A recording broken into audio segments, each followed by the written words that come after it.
Hello, South Shore voters.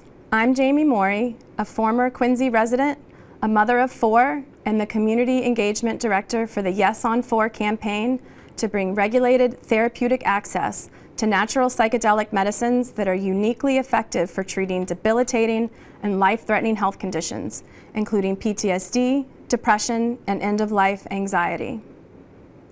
We're experiencing a mental health crisis in this country, with roughly 1 in 3 adults in Massachusetts experiencing symptoms of a severe anxiety or depressive disorder. Existing treatments are just not working for far too many people. Deaths of despair are on the rise, and there's a suicide epidemic that disproportionately affects veterans, first responders, and healthcare workers.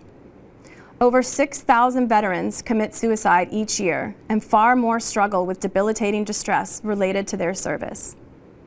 My husband is an Iraq combat veteran that has battled severe PTSD for decades. He fought for our country in Iraq, but here at home, he's struggling to find relief under the care of the VA, despite completing their months-long PTSD program, taking all the medication they prescribed, and engaging in regular therapy. And his story is all too common. Veterans nationwide have found relief through psychedelic-assisted therapy where all other treatments have failed. And many, including South Shore Army officer C.J. LeConte, credit this therapy with saving their lives. Long-suffering people in our state desperately need and deserve more options. Providing additional treatment options is exactly what a yes vote on question 4 will do. Medical researchers at respected institutions across the country, such as the Dana-Farber Cancer Institute and Johns Hopkins, have been researching the clinical efficacy of psychedelics and have found them to be a safe and effective treatment option. Even the FDA has realized this and designated one of the substances in this measure, psilocybin, as a breakthrough therapy, meaning it shows substantial improvement over available treatments. In a recent clinical trial of psilocybin, a single dose, combined with therapy, produced remission of PTSD for over half of participants. Every substance in the measure has a demonstrated therapeutic value, has been well tolerated in clinical trials, is non-addictive, and is legally accessible for therapeutic purposes in many countries overseas already. Psychedelics have been legalized in 2 U.S. states, Colorado and Oregon, and have already been decriminalized in 8 cities and towns across Massachusetts. Legal access to these substances has never been observed to harm public health or resulted in an increase of law enforcement activity in any of these locations.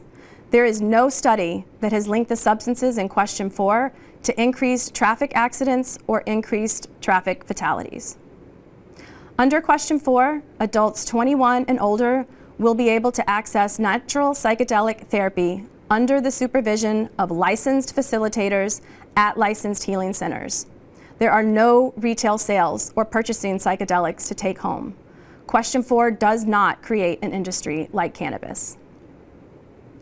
In line with the official recommendation of the American Medical Association, question 4 does remove criminal penalties for limited personal use of natural psychedelics. This allows law enforcement to focus on serious crime and not prosecute people for trying to heal. The evidence is clear. Question 4 is a safe, responsible, and compassionate policy to give veterans like my husband and others suffering from treatment-resistant mental health issues more options for treatment, which are desperately needed. Please educate yourself. Check out our website, maformentalhealth.org, to read the research for yourself and hear stories of healing from veterans, cancer survivors, and many other citizens. And please vote yes on 4 to bring greater hope and healing to individuals across the Commonwealth. Thank you so much.